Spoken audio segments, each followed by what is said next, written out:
Hello friends, कैसे हैं आप सब। मैं तरुण शर्मा फ्रॉम गैजेट गाइस। तो चलिए दोस्तों, मैं आज आपके साथ एक केस स्टडी शेयर करूंगा। ये मेरे पास एक डेल का मदरबोर्ड आया था। ये 3542 का बोर्ड है। तो इसमें प्रॉब्लम ये थी कि ये डेड कंडीशन में था। तो मैंने जैसे ही इसके अंदर डीसी प्लग इन किया था तो ये अप्रॉक्स 170-180 मिलियम्स कंज्यूम कर रहा था। तो वो देखिए मुझे आइडिया लग गया था कि इस मदरबोर्ड में कहीं ना कहीं शॉर्टिंग है। तो जब मैंने इसको बाहर निकाला तो इसमें जो 3 एंड 3.3 वोल्ट एंड 5 वोल्ट की जो रेगुलेटर आईसी है वो हीट हो रही थी। तो मुझे डाउट हुआ कि वो जो है आईसी शॉर्ट होगी, इस वजह से हीट हो रही थी। तो उस सिनेरियो में क्या होता है गाइस, जब भी जो 3.5 का रेगुलेटर आईसी अगर हीट करती है तो उस कंडीशन में ये अज्यूम किया जाता है कि या तो उस पर्टिकुलर रेगुलेटर में, उस पर्टिकुलर सेक्शन में कहीं ना कहीं शॉर्टिंग है, या फिर जो आप जैसा आप जानते हैं कि 3 और जो 5 वोल्ट की रेगुलेटर आईसी होती है वो ही जो आईसी होती है वो एलडीओ जो हमारी पावर होती है वो जनरेट करती है। तो कहीं ना कहीं एलडीओ लाइन में जो शॉर्टिंग होती है तभी वो आईसी हीट होती है, या कहीं ना कहीं आईओ में अगर कुछ प्रॉब्लम है या कोई शॉर्टिंग है तभी वो आईसी हीट होती है, जो हमारे साथ हमने अपने एक्सपीरियंस के साथ देखा गया है। तो इस वजह से मैंने क्या किया, जो पहले उस आईसी को चेंज किया, देन उसके साथ मुझे लगा कि मुझे आईओ को भी एक बार चेंज कर लेना चाहिए। तो मैंने आईओ को और 3.5 की जो आईसी है दोनों को मैंने चेंज किया। बट उसके बाद भी सेम सिनेरियो था, वो आईसी फिर से हीट होती, शॉर्टिंग उसमें से नहीं गई थी। तो तब मुझे लगा कि ये क्या कंडीशन है। तो मैंने क्या किया, उसको मैंने बोर्ड को कोल्ड टेस्टिंग में सारे सेक्शन को चेक किया, सारे सेक्शन की कॉइल्स पे मैंने देखा तो किसी में भी शॉर्टिंग शो नहीं कर रहा था। तो मुझे लगा कि कहीं ना कहीं मैंने कोई लीकेज तो नहीं है किसी कैपेसिटर में, इसकी वजह से। तो मैंने सराउंडिंग्स के उस सेक्शन में जितने भी था 3.5 में सारे मैंने कंपोनेंट्स को चेक किया, तो कुछ भी वहां मुझे नहीं ऐसा ऑब्वियस दिखा। तो फिर मैंने क्या किया, मैंने कोड में विदाउट प्लग इन डीसी के मैंने आईसी को बाहर निकाला और जो उसकी सारी पिन थी उसको चेक किया, एलडीओ को भी चेक किया, जो उसकी वी इन पिन होती है या जितनी भी उसके आउटपुट की पिन थी सबको चेक किया, किसी पे भी मुझे शॉर्टिंग नहीं दिखी।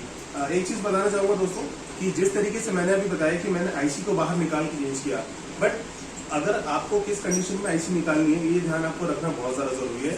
क्योंकि इन केस अगर आप कभी भी आपने डीसी प्लग इन किया है और अगर आप किसी भी सेक्शन की अगर आईसी रिमूव कर देते हैं, कंट्रोलिंग आईसी को बोला जाता है, तो याद रखिए दोस्तों आपका प्रोसेसर भी उससे शॉर्ट हो सकता है, खराब हो सकता है। क्यों?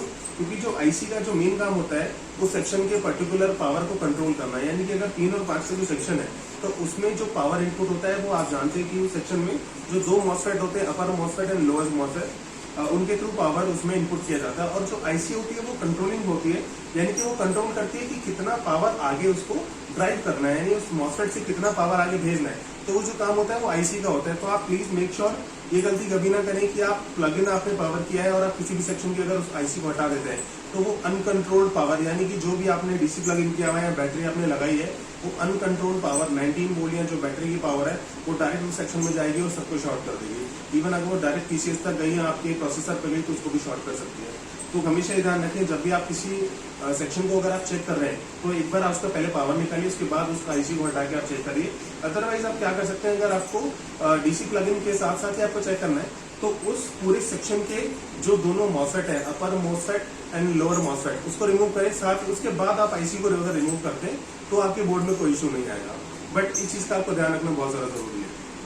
तो फिर मैंने क्या किया, जब मैंने आईसी को निकाला ऑफ कंडीशन में तो उसकी सारी पिन चेक करी, कोई शॉर्टिंग नहीं थी। मैंने उसके बाद सारे मॉसफेट निकाले उसके दोनों सेक्शन के, 3 वोल्ट एंड 5 वोल्ट के। उसके बाद मैंने चेक किया तो वहां पे भी कहीं शॉर्टेज नहीं थी।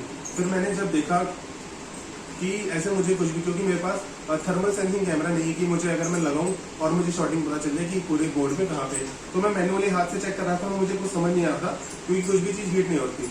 फिर मैंने क्या किया, मैनुअली जो है मैंने वो जो 3.3 की कॉइल होती है मैंने उसमें मैनुअली 1.5 वोल्ट की पावर डाली जब डीसी से, तो पीसीएच हीट होने लगा। तो मुझे डाउट हुआ कि हो सकता है कहीं ये पीसीएच की प्रॉब्लम तो नहीं, क्योंकि डायरेक्ट पीसीएच हीट कर रहा था। बट कोल्ड टेस्टिंग में पीसीएच जो है वो कॉइल पर शॉर्टिंग नहीं शो कर रहा था। तो मैंने क्या किया, मैंने थोड़ी सी ट्रिक लगाई इसमें।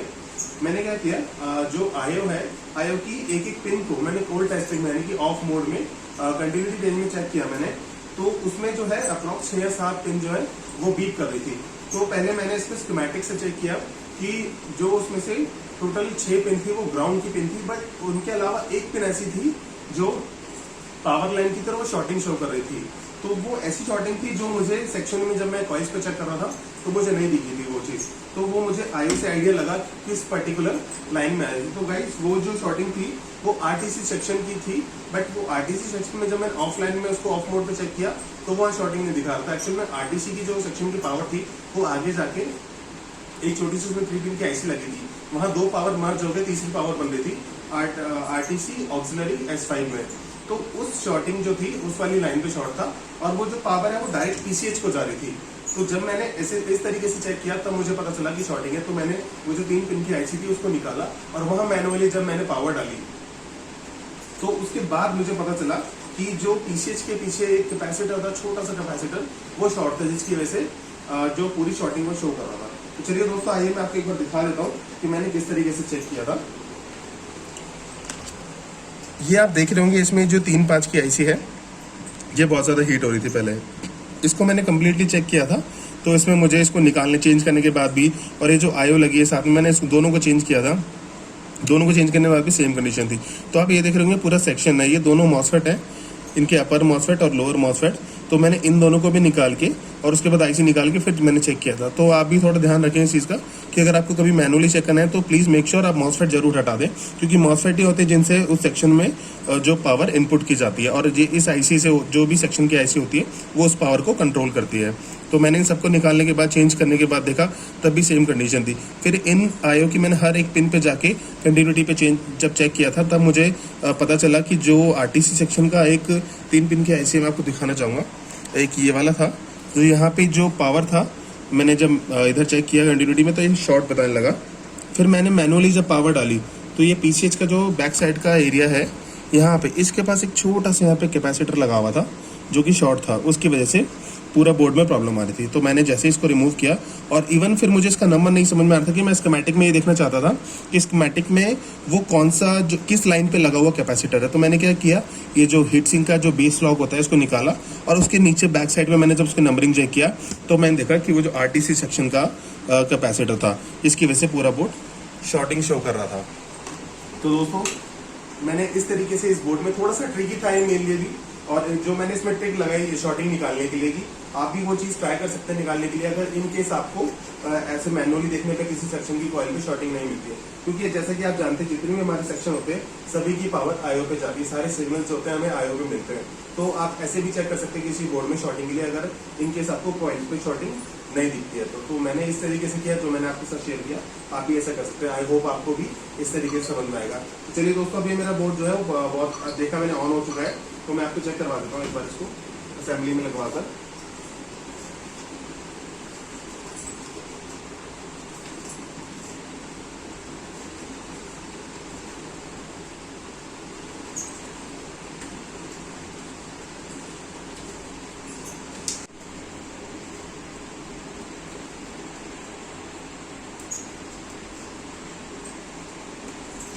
तो चलिए फ्रेंड्स, मैं आपको दिखाता हूँ। ये मैंने अपना पावर स्क्रीन में प्लग करता हूँ और आप इधर देखिए स्क्रीन से ये ऑन हो गया, देखिए ये लेफ्ट हो गया और ये डिस्प्ले आ चुका है। तो मेरा डिस्प्ले देखिए इसके लैपटॉप में आ गया।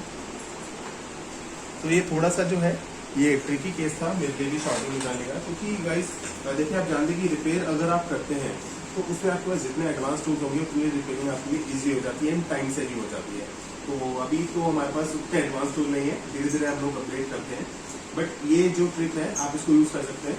अगर आपके पास थर्मल सेंसिंग कैमरा नहीं है शॉर्टिंग निकालने के लिए, या आप कुछ शॉर्टिंग जैसे होती है, जैसे 19 वोल्ट सेक्शन है, किसी भी अदर सेक्शन की शॉर्ट होती है, वो फटाफट आप अगर वहाँ पे कोई कैपेसिटर शॉर्ट होता है तो हमें कॉइल पर ही पता चल जाता है कि शॉर्टिंग है, वो हम इजीली फाइंड आउट कर लेते हैं उस कॉइल पर मैनुअली इनपुट या आउटपुट में चेक करने के बाद, तो मैनुअली पावर डाल के हम लोग शॉर्टिंग निकाल लेते हैं।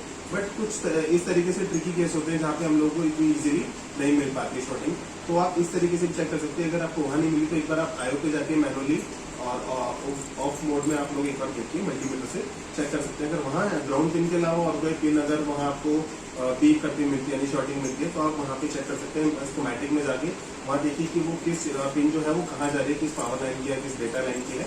उसके बाद हम स्कीमेटिक के थ्रू आपके लिए थोड़ा सा इजी हो जाता है। फिर आप वहाँ मैनुअली पावर डाल के उसकी जो लिमिट है मिनिमम से आप शुरू करें 1 या 1.5 वोल्ट से, आप अगर मैनुअली पावर डालना शुरू करें तो आपको इजीली वहाँ शॉर्टिंग मिल जाती है। तो आई होप दोस्तों आपको एक केस स्टडी समझ में आई होगी, और इसी तरह चैनल पे बने रहिएगा, सपोर्ट करते रहिए। इन फ्यूचर आपके लिए और मैं इसी तरह अच्छी केस स्टडीज आपके साथ शेयर करता रहूँगा। Thank you so much.